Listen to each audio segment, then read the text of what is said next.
Yes, Hare Krishna. Hare Let's Hare Krishna. Let's start with 2.12. We'll start with anyone. Aditi, Mataji, do you want to start with 2.12? Yeah. Na tvevaham jatu nasam. You recite first, and then we'll first time you recite, and then next time we'll copy. Okay. Na tvevaham jatu nasam, na tvam nimejanaadipaham, na chaiva na bhavishyamah, sarve vayam ta ata param. Okay, Na thank you. tvevaham jatu nasam. I think we'll do for the time, given the time limit, I want to do cover other things. So let's just do one round continuously. Okay, so you can do one round, Mataji. Sorry, there's a bit of disturbance. So I'm in someone's house. I'm getting invited to Ganesh Chaturdashi, so I'm also a bit disorganized. So yeah, please recite nicely and then we'll just go around one round. Or do you You want want me me to to start? recite again? I'll start, and then Okay. we'll do in a row because all of you are pretty experts now, so we don't have to repeat too many times. Hare Krishna, Bhagavad Gita Sloka 2.12. No tvevaham jatu nasam natum neve janadhipa na chaiva na bhavishyema sarve vayam matah param. One more time, slowly. न त्वैवाहं जातु नासं न तं नेमे जनाधिपा न चैव न भविष्येमः सर्वे वयं मतः परम्.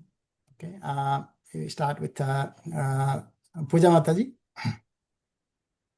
जय श्री कृष्ण प्रभु जी। ना तेवहम जातु न सांग ना तवम मे ने मे जनाधिपा ना चेव न बसीमा सर्वे व्याप्त व्यामता परम। Okay, we'll practice a little bit more, Yes. Mataji. Roja Mataji, listen each word carefully so we can correct the mistakes later on. Hare Krishna, Prabhuji. Which sloka is it? 2.12. Okay. न त्वेवाहं जातु नाशं न त्वं नेमे जनाधिपाः न चैव न भविष्यामः सर्वे वयमतः परम्. Perfect. Ashish Prabhu. Sorry, Prabhu, just joined. Just give me a couple of minutes. Yeah, that's okay. So we'll recite just once. We'll practice together. Let's do it together. No tvevaham jatu nasam ना न त्वेवाहं जातु नासं natam nebe janadhipa न न त्वं तं मे जनाधिपा जनाधिपाः na chaiva na bhavishyema न चैव न भविष्यामः sarve vayam matah param. सर्वे वयमतः परम्. Okay. Parvati Mataji, you ready? You can recite. न त्वेवाहं जातु नासं न त्वं नेमे जनाधिपा न चैव न भविष्यामः सर्वे वयमतः परम्. Okay, perfect. And Meena Mataji and Sijan Mataji, you want to recite together? You're very nice together. न त्ववाहं जातु नाशं न त्वं नेमे जनाधिपा न चैव न भविष्यामः सर्वे वयमतः परम्. Perfect. Sanjita Mataji. न त्वेवाहं जातु नासं न त्वं नेमे जनाधिपः न चैव न भविष्यामः सर्वे वयं मतः परम्. Okay, thank you. Hare Krishna. Ashish Prabhu, you ready? Or Gayatri Mataji, Gita Mataji, Satish Prabhu, Mansa Mataji, any of you can. I can start, Prabhu. Yeah, okay. Na tvav evaham jatu nasham na tvam neme janadipah न चैव न भविष्यमः सर्वे वयम् अतः परम्. Very nice, Prabhuji. Thank you. Very straightforward sloka. Krishna is saying, Natvaiva aham jatu nasam. I was always there. There was never a time when I was not there. It's in negative, but basically says, I was always there. I am, I will be always here, and I'm always here. Past, present, and future. And also, no tum neme janadhipa. No tum, you, and also all these kings. So, in very easy way to remember, I was always there. I am always here. I will be always there in the future. And you, Arjun, you were always there. You are here now, and you will be there always in the future.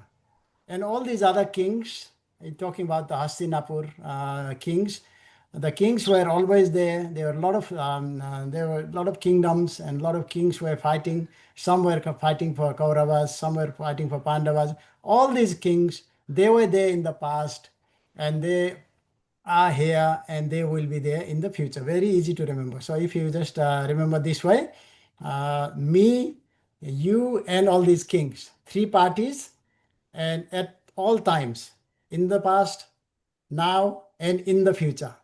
So if we break the words, if you can please just go to Vedabas and just break these words, and very logical, and Prabhupada has given very simple translation. Never was there a time when I did not exist, nor you, nor all these kings, nor in the future shall any of us cease to be. So you will always be there. What that means is Krishna is eternal. So what we can learn from this one is, how all these, there's a bit of learning to be done, because we think that Krishna only came as a eighth avatar of the Vishnu, and he left the world. But that is not the case, because there's a bit of learning we can do as a Purusha avatar.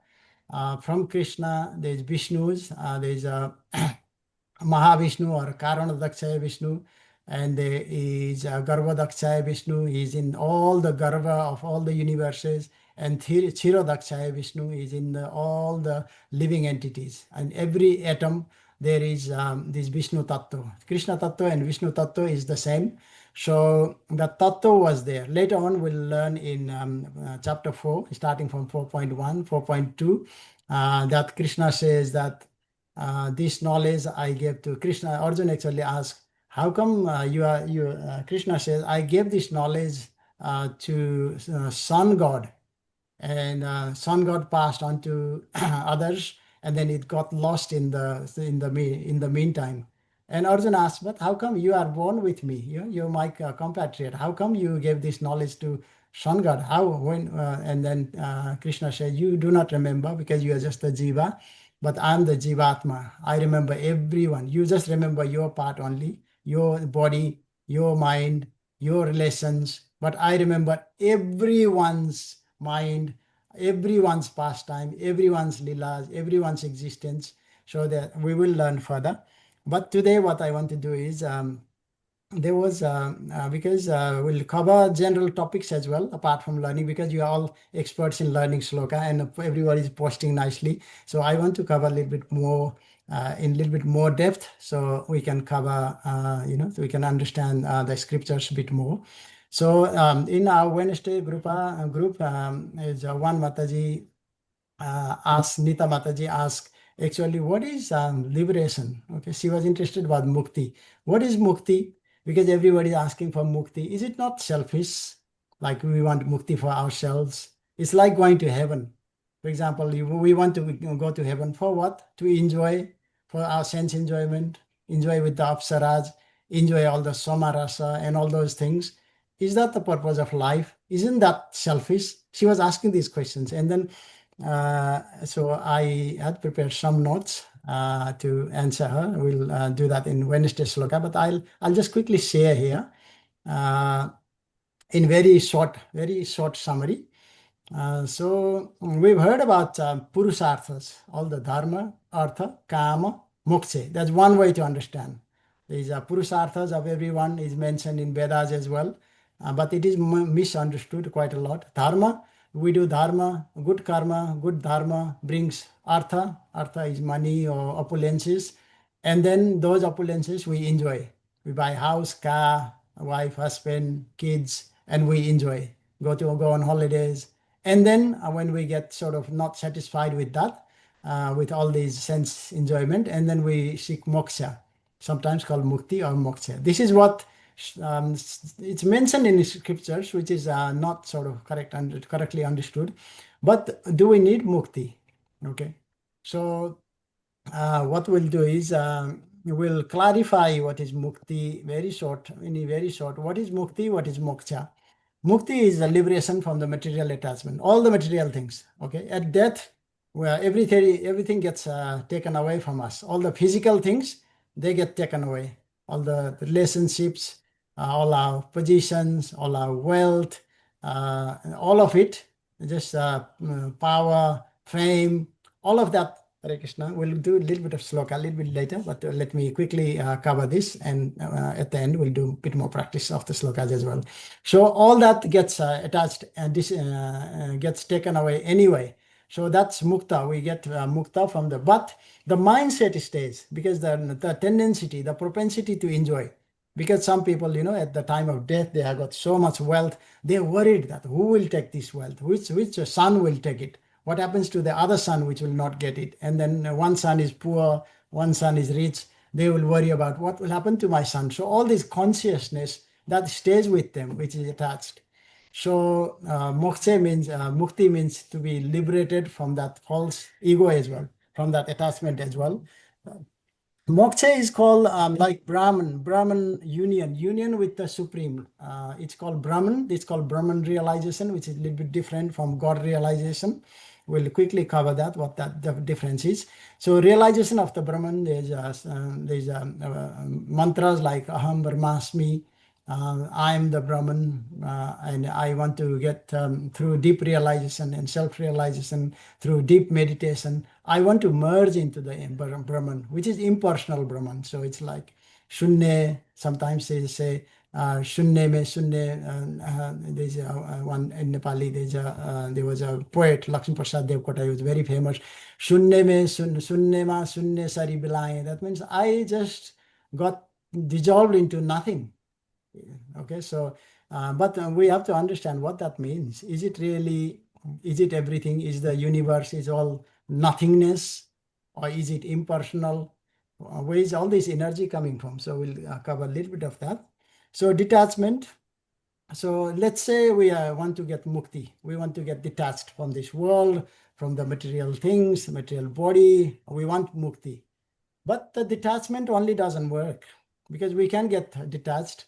Let's say take an example for children. Kids, they want to play with their mobiles, they want to eat junk food, but the taste doesn't go away until they develop the higher taste. There must be something which is much higher than playing on a mobile, games on a mobile phone. There must be much higher things than eating McDonald's, higher taste. But until they develop those tastes, they will not, doesn't matter how many times you tell them, okay? Don't study, don't do this, don't do that, don't eat this. It will not work. But I have to develop higher taste. That's how also from us as well, like political, I used to just go on the internet, on the Facebook. What did this leader say? What did that party say? What happened? They shouldn't have done this. They shouldn't have done this. They shouldn't have said this. Who will be the next leader? One leader got kicked out. Who will win the election? All those things I used to worry about. But now, after learning to study some scriptures, it doesn't bother me. Personally, it doesn't bother. So if we develop higher taste, all the lower taste goes away. Similarly, and there's no, if there is no attachment, there's no fun. Also, we see a lot of sadhus, a lot of babas in India, Nepal. Some of them are in jail. What happened? They tried to disengage the senses forcefully, and they got to some level as well. They said, okay, we are mukta, and now we are all free from all these sense enjoyment things. And they got to some level. And then when the situation arose, they actually fell, because they fell. They did the wrong thing. Why? Because they did not develop the higher taste. So what is the higher taste? We will get to know how to develop. And do we need really mukti? What is mukti anyway? So if we get, it's good. Moksha, if we get, it's nice. It's part of sadhana, part of this learning, Gyan yoga, Dhyan yoga, whatever we do. If we get mukti, that's very nice. But if we don't get it, then there's no need to go to Vaikuntha Lok. Everybody says, okay, you'll go to Vaikuntha, we'll go there.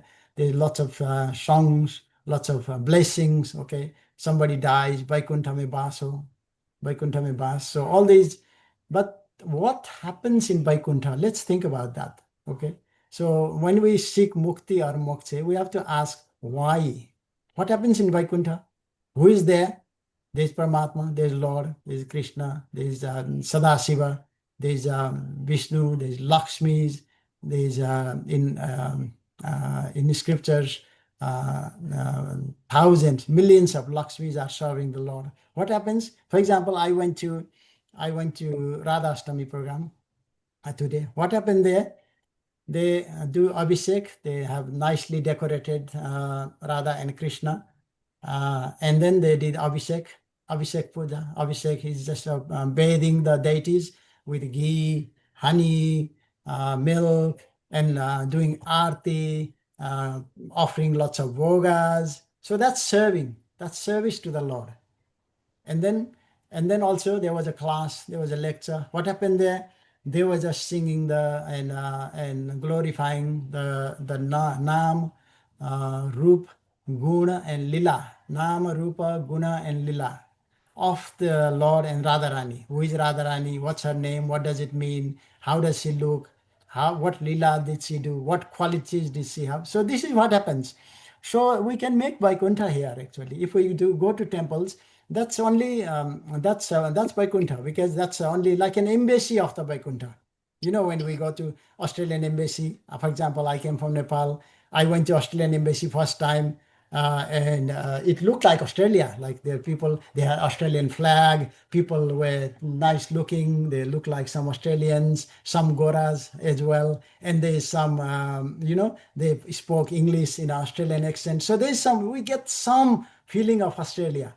And if we go to temples, this is what it is. This is Vaikuntha. There's nothing much happens. So the same thing happens in Vaikuntha. There's all the gods, demigods, everybody, all the Siddhas who went to Vaikuntha, all the population, they're just praying to the Lord. They were offering Abhishek, they're doing puja, they're doing arti. They're not there. They didn't go to Vaikuntha just to eat and drink and enjoy and have a good time. It's not the purpose. So mukti and moksha. So unless there's a relationship with the God, unless there's some service to the God, then there's not much fun. So Shastras, actually we're studying Srimad Bhagavatam. Puja Mataji joins and Satish Prabhu joins. Perfect. Very sorry, Satish Prabhu couldn't join. He's not here, Prabhuji. Few people joining Srimad Bhagavatam. So Bhagavatam, there's three things mentioned. All the slokas are divided into three parts: Sambandha, Abhidaya, and Prayojan. Sambandha is the relationship, who. Abhidaya is the process, what to do, and the goal. Prayojan is goal. Prayojan is also same, like Hindi or Nepali. Prayojan means the goal. What is the purpose of it?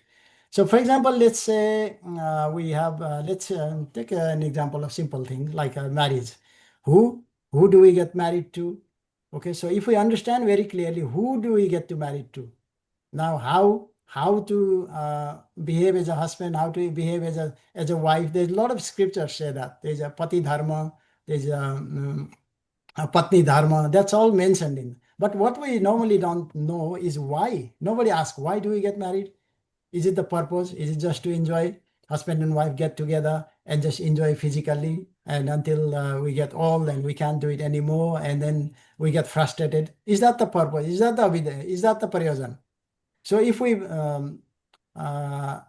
get married with that Prayojan, then life goes in a certain direction. It ends up in frustration. Another one could be, for example, we want to get together, husband and wife, and we want to raise nice children. That's our purpose. We want to make very nice, beautiful children. Whole our life we'll dedicate to children. And then the life will go in a certain way.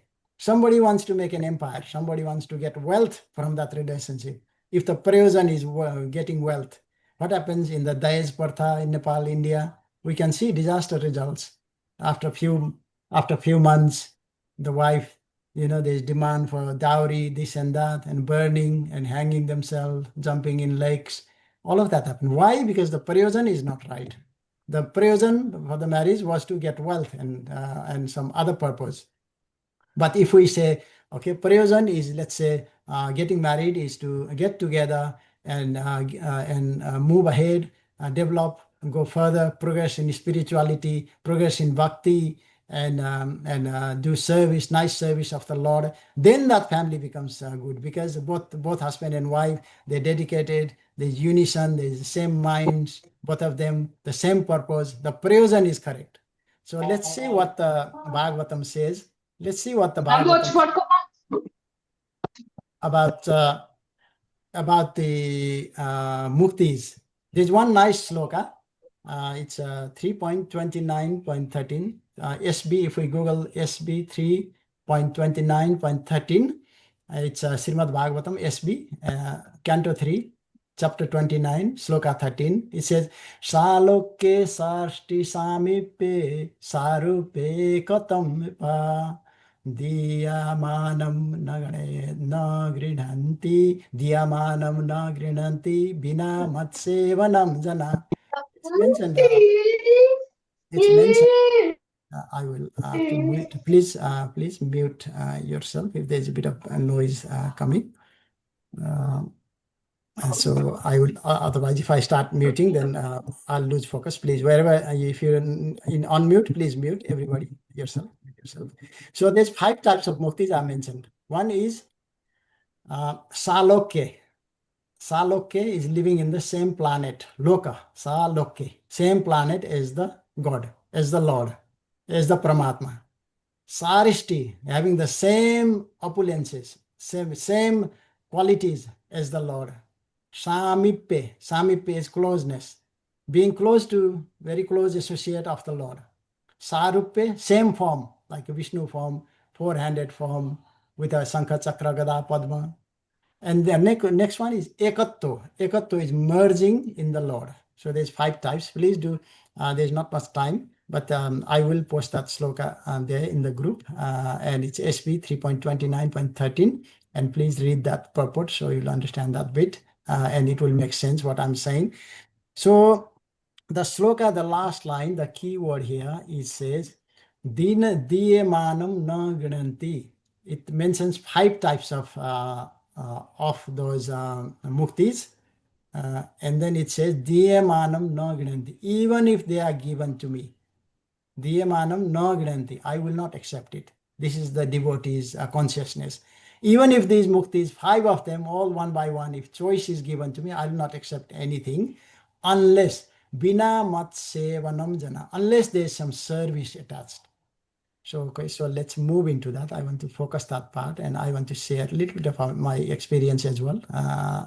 So if there's no fun, if there's no service attached, okay, so if we go to, even if we go to Sorga, even if we go to Vaikuntha, if we cannot serve the Lord, if we cannot serve the devotees, there is not much fun. Okay, it will just end up in frustration there as well. And whatever consciousness we have here, that will be going there.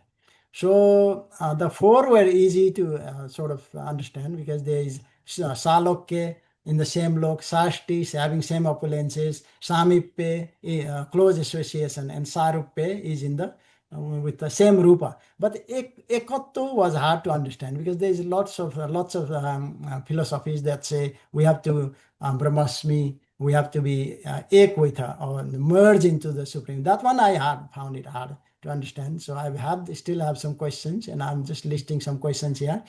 For example, common example of Ekatto could be just the water merging in the ocean, all the stream, rivers, and everything flowing towards the ocean. Ocean is thought as the Supreme Lord or the Paramatma, and we are small Atmas, small rivers.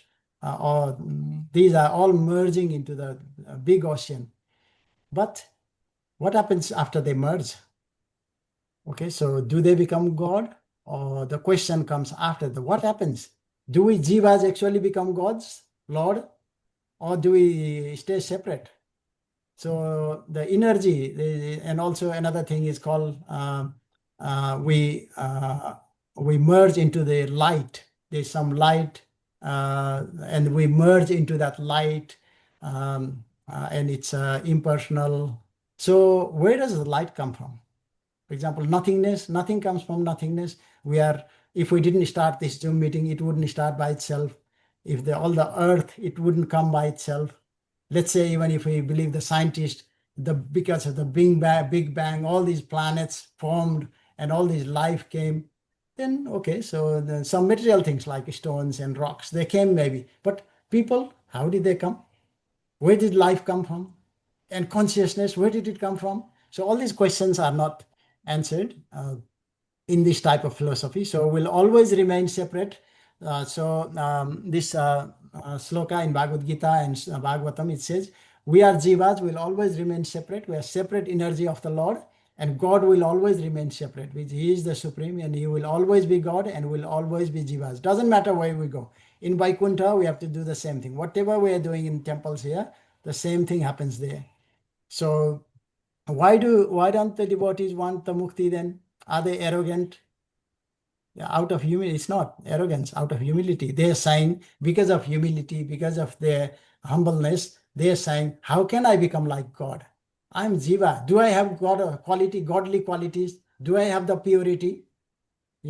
So how can I be at the same level as God? That's why they don't want to accept these positions. So I'll just share some personal experience very quickly, because we still have to do the slokas. So once when Rupeshwar Prabhu from Nepal was coming, and we were organizing some programs, and there was a Didi Baini Samaj, one women's association, they invited, and then they asked me, they had a podium, and they put Prabhuji nicely in the podium, and then they also, because I was organizing a lot of things, they asked me, just go and sit in the podium, like 4 or 5 people at the podium. And it was the most difficult time. Prabhuji was speaking, he was giving lecture, and I was looking this way, I was looking that way, and I was being conscious. People are taking photos and they're doing videos. I had nothing to do. That was torture. Like, I didn't enjoy that at all, and I made an excuse. Sorry, I have to go outside, and I came down, and then I saw that there's elderly people coming in, and there were no chairs, so I grabbed the chairs, put them in nicely. There's some people, kids making noise. I asked them to go outside and play. So there was some service, and it was a lot more pleasure. I can tell you, there's a lot more pleasure in serving. We can take examples. For example, there was a big festival in Nepal, Tej festival. We invite sisters and feed them, give them gifts, play music of their liking. It's a lot more fun. In Christmas time, there's lots of, even in Christianity, they give lots of gifts. If we kept all these gifts to ourselves, where's the fun? We can get iPhones, different iPhones, different T-shirts, shirts. We can, it will be much more satisfying giving to relatives, giving to loved ones, than using ourselves. So this is what that sloka is saying. If there is, basically in summary, it's saying, if there is no service, doesn't matter whether I'm here in Swargaloka or in Vaikuntha, if I cannot serve the Lord, there's no service for me, then there's not much fun. I don't want to go there. So this is the little bit of what I have learned on Mukti and Moksha. So I hope that makes sense. And if not, we'll cover in the next class. So remaining, Satish Prabhu, you want to recite the sloka nicely? We'll go in one round, whoever is left. Hare Krishna, everyone. 2.12. Yeah, Hare Krishna, everyone. I'll try my best. Natva evam jatu nasam, natvam neme janadipa, na cheva na bhavishyama, sarve vayam ata param. Hare Krishna, thank you very much. Gita Mataji.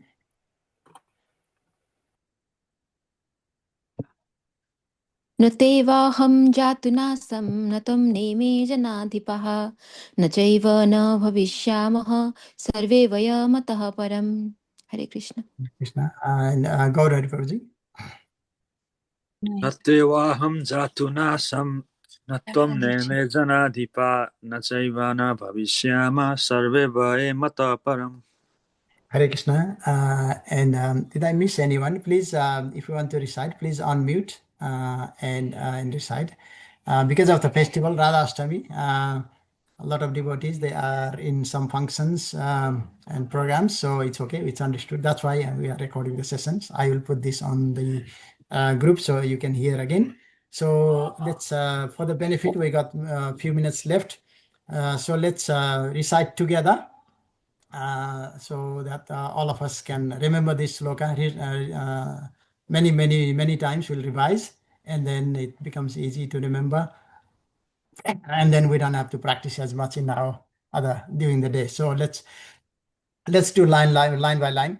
Na toivaham jatu nasam Atvaaham jatunasam natam neme janadhipaha Natam neme janadhipaha na chaiva na bhavishyemaha Na Naiva chaiva na bhavishyamah sarve vayam matah param.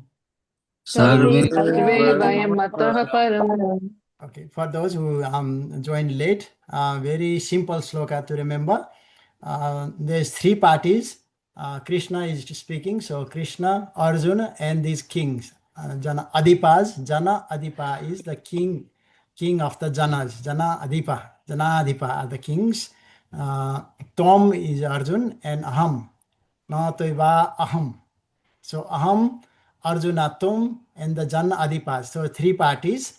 And then na chaiva na bhavishyemaha. So no, not in the past, not in the present, not in the future. So there was never a time when Krishna did not exist.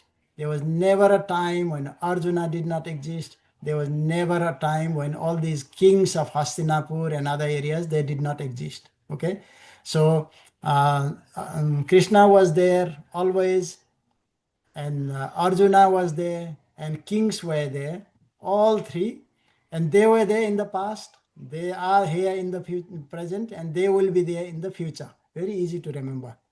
Three parties at three different times, they were always there, eternal. So eternal because when Krishna comes, all these associates, they come together. So along the way, we'll try to cover that sloka as well, which is very important. But we think that when Krishna comes, why does Balaram come? Why is Radharani come?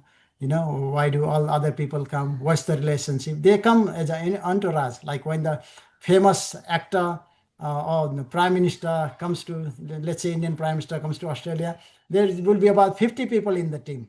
Okay, there'll be all these ministers, important secretaries, all these news reporters, all the helpers, there'll be whole group coming. It's like that. So Krishna is saying, I was there always, and you are here, Arjuna, you are there, and you will be there in the future. Okay, so Sushil Prabhu, I think you are, if you want to recite. Anyone we missed, please, I don't want to miss out on anyone, please unmute and recite. Hare Krishna, Prabhuji and Mataji. I'm a bit sick, that's why I turned off a bit Okay. coughing. I'll It's try okay. my best. Yeah, turn the video off. Vaham dhatu nasam natom neme janadhipa nachaiva na bhavishyamaha sarve vayamatah param. Hare Krishna. Hare Krishna. Very easy shloka as well. It's a very logical. No toiva ham jatu nasam natum nebe janadhipa nachaiva na bhavishyemaha sarve vayam matah param. Sing nicely, so it's so good. It's very pleasing. It's better than any Hollywood, Bollywood song. Na toiva ham jatu nasam natum neme janadhipa nachaiva na bhavishyemaha sarve vayam matah param. Na toivaham jatu nasam natam neme janadhipaha nachaiva na bhavishyemaha sarve vayam matah param. If we sing like a song, it becomes very easy to remember, very pleasing. So if we understand, so today and tomorrow, maybe today is late, tomorrow and thereafter, please learn some part, most part of it, and then you can sing in the shower, you can sing while cooking, when washing, when driving, And this is what I do, and it becomes very, very pleasing. Learning sloka doesn't become like a burden, like a task, but it just becomes like singing and dancing. So please try that. You're very good.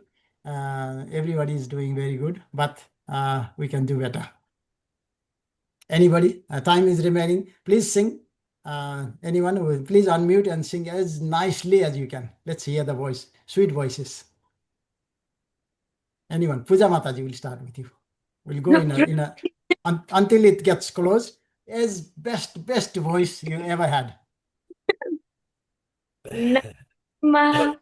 त्वेवाहं जातु नासं न त्वं नेमे जनाधिपा न चेन्न भविष्यामः सर्वे वयमतः परम्. Okay. Gita Mataji, your voice is beautiful, so you try. Thank you, Prabhuji. न त्वेवाहं जातु नासं न त्वं नेमे जनाधिपः न चैव न भविष्यामः सर्वे वयमतः परम्. Ashish Prabhuji, you want to try? Amala Mataji also here, so she's listening. If you are able to recite, please unmute. There may be just 1 minute left, but we'll keep going. And Meena Mataji, you are very nice. And Chijan Mataji, individually, please. न तोऽहं जातु नासं न त्वं नेमे जनाधिपः न चैव न भविष्यामः सर्वे वयम् अतः परम्. Okay, very nice. Ashish Prabhu, very nice. The best of your voice. नात्वम् एवहं जातु नासं न त्वं नेमे जनाधिपः न चैव न भविष्यामः सर्वे वयम् अतः परम्. Fantastic. Yes. Sanjita Mataji, you want to try? नात्वेवाहं